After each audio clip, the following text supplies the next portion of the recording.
Hello, everybody. Welcome to the first of hopefully many videos of the 2023 NBA season. Um, Today, it is October 21st, about to be October 22nd in a couple hours, but uh, it's only a couple days out of the NBA season starting. And before the season started, I wanted to make my predictions for each conference. And today, I wanted to do my Western Conference predictions. So to start, wanted to say that um, my predictions are based on not entirely on the talent of the rosters, also taking into account the tendencies of players to get injured, to miss games, and um, how I think they're going to perform, which is always hard to predict. Uh, So yeah, the Western Conference this year is going to be very competitive.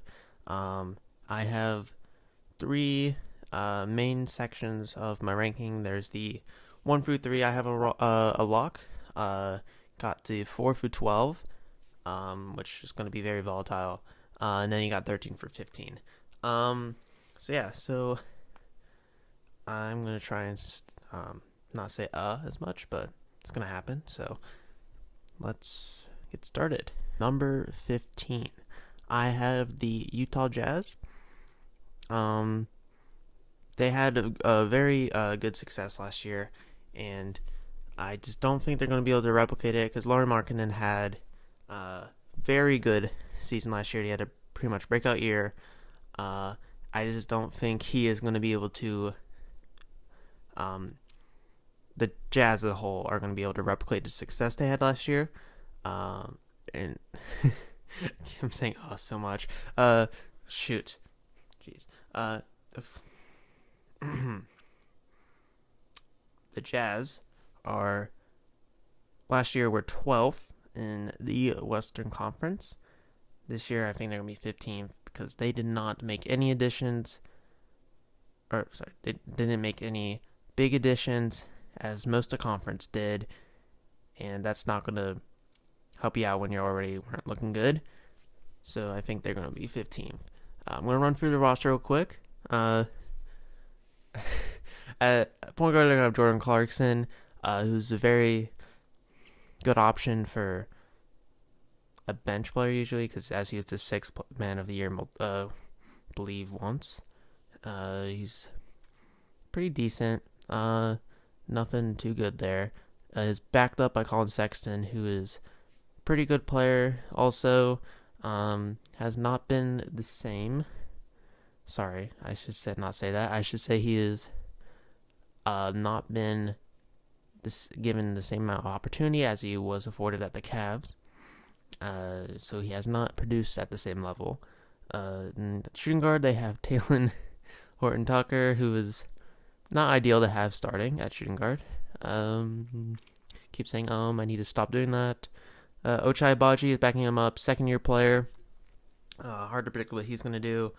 So yeah, that will be interesting to see. Lauri Markkanen had a big year last year. I don't think he's going to be able to replicate it. John Collins at the 4. He is solid. He's a good starter to have. It's not anything special though. Won't really get them anywhere. Walker Kessler. He's going to be a second-year player next year. I think he's going to improve a lot. He's already very good defensively. It will be exciting to see if he can also have a big impact offensively. And yeah, overall though, the starting lineup is meh, and then their depth is pretty bad as well. So yeah, that's why I have them at 15. Moving on, number 14, I have the San Antonio Spurs. I would love to put them higher, but there's just the Western Conference is very very not stacked necessarily, but they're just a lot of good teams, not like a ton of elite teams though. That makes sense. Anyways, I love Victor Wembanyama. I think he's going to be great in his first year. I just don't think there's enough talent surrounding him to make them a like top 10 team or anything like that. And I just think they're not really talent wise able to match up with many teams. Run through their their starting lineup real quick. Point guard, I got Jeremy Sochan. He's okay. Still relatively young. His backup's Trey Jones. He's okay. Devin Vassell, he's okay. He's still pretty young. Interesting to see what he will do next year. And then at small forward, Kellen Johnson, he's good. It'll be exciting to see what he does this year. Now that he's not alone. Power forward Victor Wembanyama, I think it's going to be super good. Really excited to see because he have a huge impact offensively and defensively. He's able to see that in summer league and the preseason. Very excited to see. He'll probably win rookie of the year, but I just don't think it's going to be enough to take them very far. Center Zach Collins, he's okay, and their depth is nothing to be proud of. So yeah, put them at 14. They would be at 15, but I like Victor Wembanyama a lot, so I'm just gonna put them at 14. But 15 for 13, they're pretty much interchangeable, except at 13 at Portland, I think they are going to be 13, most likely. They could be a little higher, but I'm going to put them at 13 for now. They have a very good young core in Scoot Henderson, Anthony Simons, and DeAndre Ayton. Those three, I think, are going to be the key players for the Blazers for the next, say, 3 or 5 years, unless they make a big trade, but I don't think they will. So they're obviously departing from Damian Lillard, but I think it was probably the best move for them, as they were kind of stagnant. They weren't going to win a championship with him because they weren't able to surround him with anyone. So I think this is a move in the right direction as they're starting to rebuild. But if you start a rebuild, you're gonna be pretty bad. Any team that starts to rebuild is gonna have a bad year. So yeah, Scoot Henderson at the 1. I think he is gonna be really good. I'm excited to see how he's able to produce offensively and see what his numbers look like and how he looks. Honestly, I'm just super excited because I think he's a really good player, and I was very excited that the Blazers got him. At the 2, they have Anthony Simons. Anthony Simons, yeah, he's interesting. I'm excited to see. He's probably going to get the keys to offense this year, so it'll be interesting to see what he's able to do with that. Excited to see. He's probably going to be a big year for him. Shaedon Sharp's okay. Matisse Thybulle is backup. It's going to be I love Matisse Thybulle. Remember when he used to do his vlogs. He's very good defensively. Jeremy Grant is a good veteran player to have on their team. DeAndre Ayton's good center. Backup is Robert Williams, who I'm a big fan of. I think he's great. Sad for the Celtics to lose him. So yeah, that's about it for the Portland Trailblazers. I think they're going to be a great team. Great future. Going to have a great future. Not a great team. Okay. At 12, I have the Memphis Grizzlies. Last year, number 2, I think they're going to fall all the way to 12 because obviously Ja is suspended for the first 25 games, and without him, I don't think they're going to do very well. I think they're going to start slow, and it's kind of just going to snowball for the rest of the year, and they're not going to be able to recover. So yeah, and I don't think they have enough talent without Ja to really offensively produce a lot, but defensively I think they'll still be solid, but I don't know if their offense will be good enough to win enough games to make it to the play-in. So yeah, at the 1 they have a great defensive point guard in Marcus Smart, backed up by Derrick Rose. At the 2 they have Desmond Bane, who's a good player. John Conchar is their small forward. Don't know much about him. I don't think he's very good. Jaren Jackson Jr. is amazing defensively. Offensively could be better. Steven Adams, love him, but he's okay. So yeah, I have the Grizzlies at 12. I just don't think their offense without Ja will be good. And even when they get him back, I just don't think they're going to be able to recover and make it to a play-in. Number 11, I have the OKC Thunder. Chet Holmgren recovers from his injury, he's going to be able to see him for the first time. It'll be interesting to see him and Shea play together.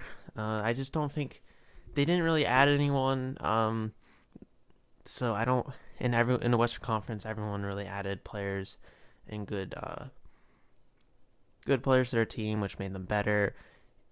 Thunder didn't really do that, so I don't think they're going to be good this year. But they are very well set up for the future. It'd be interesting to see if they make a early season to trade deadline deal with all the picks they have for a star player, for example, like James Harden. Even it'll be interesting to see what they do with their picks because they have a lot of picks, and eventually they're going to use them either in the draft or for trade. So it'll be interesting to see if they can get a superstar player out of those picks, which would definitely make them a top 5 team, probably. Nope. Take that back. Playoff team. All right, moving on. Number 10. They have the Dallas Mavericks. This is really just because their 2 best players did not have a good history of playing full seasons, and they have a lot of injuries, especially Kyrie. I don't think they're going to be able to do good with just one of them on the court. I think they need both to be successful. And that's pretty much it. They did add Grant Williams, which is a good addition, good role player to add. He'll be solid for them. Also, if they don't really have a real third option to go to for scoring, it's just Luka and Kyrie, and I don't think that offense will be amazing because they're both ball dominant guards, and I don't know. I just don't think it'll work out too well. Moving on to number 9, I have the Minnesota Timberwolves. I think they were in a similar spot last year. They were the 8th seed last year. So I have them coming in at number 9. I think they didn't add anyone, but they're. They didn't add anyone. The rest of the conference got better, so they're just going to drop one spot. I still think they're going to be a really good team. I think Anthony Edwards is going to have a great season. Mike Conley is a good guard. He'll be good for them. Jaden McDaniels, I love him. He's great defensively. I'm hoping that he will have a better offensive year and improve in that area. Karl-Anthony Towns, always great offensively. Rudy Gobert, good defensively. I think Jaden McDaniels and Rudy Gobert are a good combo because Jaden McDaniels is great on the perimeter, Rudy Gobert great on the interior, on the defensive side.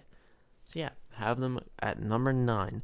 Oh, actually, one more thing I want to say about Timberwolves. Their depth is not that good, which is another reason I don't have them higher up. It's number 9. Quick water break. Number 8, I have the Pelicans. I think they have a pretty young-ish core with Brandon Ingram and Zion. I think they're both going to play well next year, and it will be. I think they're going to be an exciting team to watch. At point guard, they have CJ McCollum, who's probably going to be good veteran presence on the team and kind of make sure Zion and Brandon are able to get the shots that they are good at. Something like that. I didn't put my words together well there. Backup, they have Jose Alvarado, who's a good defensive player. Brandon Ingram, shooting guard. I already talked about him. He's great offensively. Herbert Jones, good defensively. I think it's his second year, I believe. So I'm probably going to improve a decent amount. Zion, hopefully he's not a good history of injuries and all that. He misses a lot of time. So it'll be, I don't know. Depending on whether he's healthy or not is a big factor into how good this team will be. He'll probably play around 50 to 60 games. And center, they have Jonas Valanciunas. He's solid center. He's not really anything special, but he's still very, very solid for them. So that's why I have the Pelicans at 8. moving on to number 7. Number 7, I have the Houston Rockets. They made a lot of additions over the offseason. They added, not a lot, they added 3 players mainly. 4. They added Fred VanVleet and Dillon Brooks. They traded for Fred VanVleet, or no, did they sign? Doesn't matter. They got Dillon Brooks and Fred VanVleet, either trading or signing them. And they drafted Amen Thompson and Cam Whitmore. I think these are great additions for them. And with their already young core, they had in Jalen Green and Jabari Smith Jr., Alperen Sengun, I think they're all going to improve, and I think it's just a very good team. They have decent depth also, so I think they're going to be good regular season team. Not playoffs will be different, but yeah, that's why I have them at 7. Actually, no, I'm going to talk a little bit more about them. Fred VanVleet at point guard, great veteran player for them. He'll be interesting to see what he's going to be like, not on the Raptors, which it'll just be interesting to see. Jalen Green, it's been an interesting, he's kind of ups and downs. It's a good scoring option for them. Dillon Brooks, well, he's had a lot of shenanigans and weird stuff lately, but he's good defensively, and he'll just be a good role player for them. Jabari Smith Jr., I believe he's going to be his second year. He's a good young player. Alperen Sengun, he's another solid center. He's still pretty young, so it'll be interesting to see how much he improves. Amen Thompson, coming off the bench, projected. He's one of my favorite prospects out of the last year's draft class, and he is very good. He's probably going to be top 3 in the Rookie of the Year conversation. So yeah, he's probably going to be a big contributor to his success. Cam Whitmore has been very good in preseason and summer league, so he's probably going to have a off the bench role, I would assume. But yeah, they have a lot of good young talent. They're going to be good better in the coming years. So yeah, that's who I have at number 7. Alright, moving on to number 6, I have the Clippers. So yeah, the Clippers, their biggest problem is all their best players do not have good injury history, and they all have tendencies to miss a lot of games, especially Kawhi. It really depends on how healthy they are. If they're completely healthy, they can be as high as 4. If they're injured like all year, it can be as low as like 8. So it really just depends on whether or not they stay healthy or not. But I think Kawhi is probably going to play somewhere around 50 games. Paul George around 60. So yeah. So go through the roster real quick. At least their starting lineup. Russell Westbrook is at the 1. He's gotten a lot of criticism over the years, which is some's been warranted, some has been unwarranted. He's still a good player. Be interesting. Sorry, that light just turned on. It'll be interesting to see how well he plays in his first full year as a Clipper. Number 2 is Terrence Mann, who a lot of people have wanted in trades. But it's apparently untouchable. Anyways, Terrence Mann, he's a good, solid role player. He'll be good for the Clippers. He's consistent. Yeah. Paul George, he's a great scorer. Him and Kawhi just need to stay healthy, really. Kawhi, good defensively, scorer, everything. Everyone knows this, but he's injury problems. Zubac, it's a good, solid center. So yeah.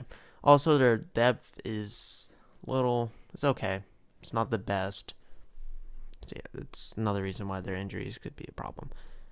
Alright, it's number 6. Moving on to number 5, I have the Sacramento Kings. Last year they had a big season when they finished 3rd in the conference, which was a big step up from the year they had before that. But I think they're going to come a little bit more down to earth. as last year they exceeded expectations by a lot and were way better than everyone expected. I think this year they're still going to be good, but I don't think they're going to be at that high tier level in the regular season. So that's why I have number 5. De'Aaron Fox, he's a great player. He's one of the best clutch players in the league. He would be great for them. Kevin Huerter is a good scoring option, sort of. Harrison Barnes is a good veteran player. He can do a little bit of everything, sort of. You got Keegan Murray, is a good young player. I believe his second year. Hopefully we see improvement out of him. Domantas Sabonis, gets a lot of rebounds. He's great defensively. He's pretty good offensively. He's like a Draymond Green, but like better. It's like, yeah. I think that's fair to say. Their depth is also pretty solid. Got Malik Monk, Davion Mitchell. Yeah, it's okay. Anyways, that's it for all I have to say about the Kings. Moving on to number 4, I have the Golden State Warriors. Let's see. The Golden State Warriors are very interesting because they are pretty old, at least when it comes to their best players. It really all depends on if their best player can keep up the productivity they've had over the last couple of years, especially with Chris Paul, Klay Thompson, and Draymond Green. I'm not worried about Steph Curry. He'll be fine. But Chris Paul, he's going into, I forget. I don't know how old he is, but he's pretty old now for an NBA player. And he has injury problems. Same with Klay Thompson. But it'll be interesting to see how Chris Paul and Steph Curry are defensively, because they are not known for their defense. So they could get torn apart. But I think they'll, besides defensively, I'm a little worried about those two, but offensively I think they'll be fine, especially Steph. I think he's going to have an MVP caliber season. If the Warriors are a top 5 team, he'll probably be in the MVP conversation. Moving on to Klay Thompson. He's been a little inconsistent over the past year. It really just depends if he can stay healthy and if he's still good.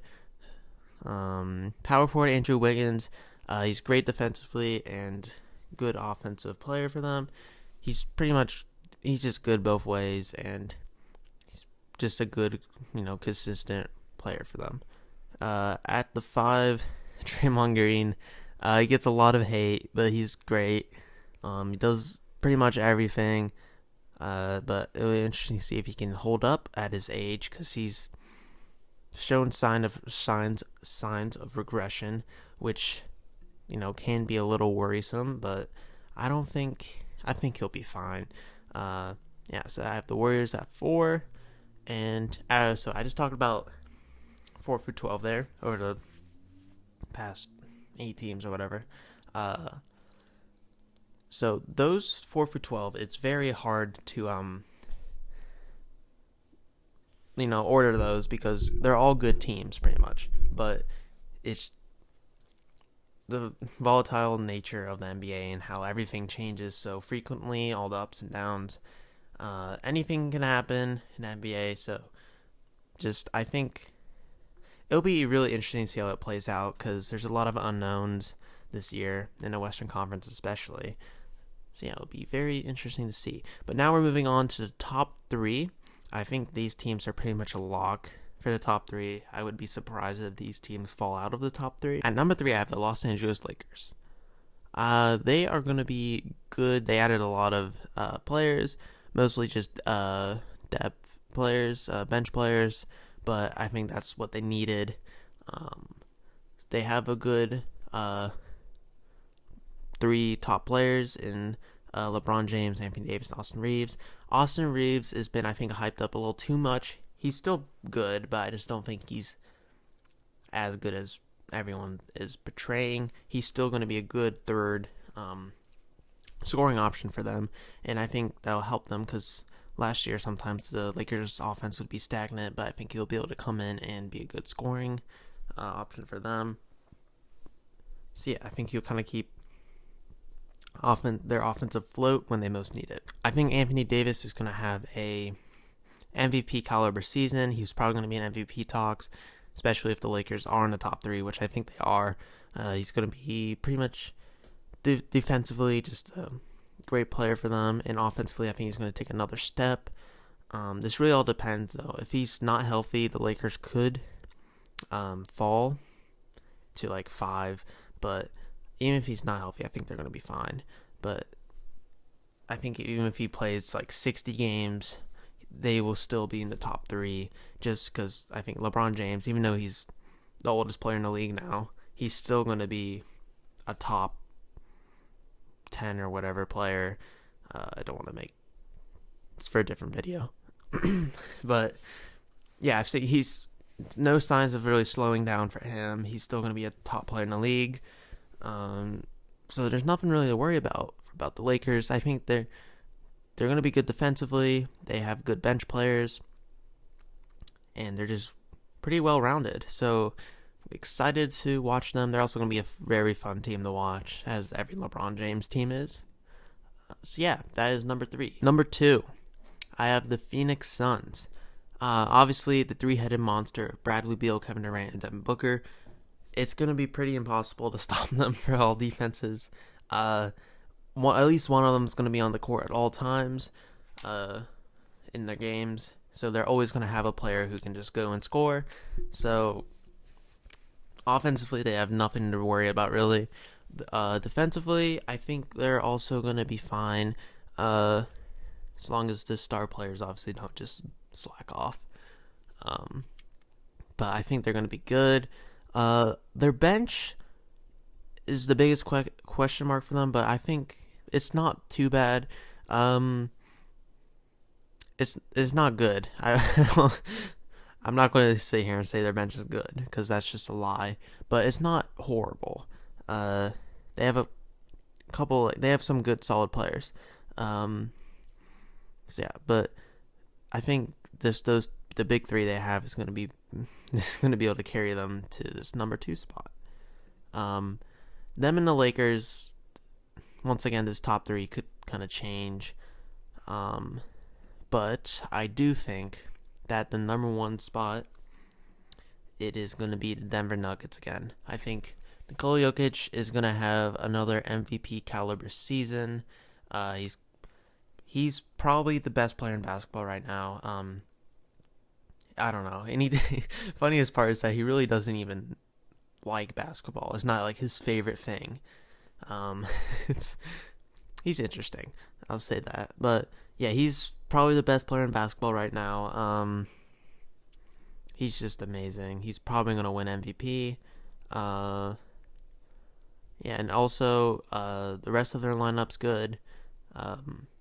It's really going to be a repeat of what they did last year. I wouldn't be surprised if they went far in the playoffs. Jamal Murray's good point guard for them. Kentavious Caldwell-Pope, he's good shooting guard for them. He plays good defense and he knocks down threes. He's a good 3-and-D player. Michael Porter Jr., he is not afraid to shoot the ball.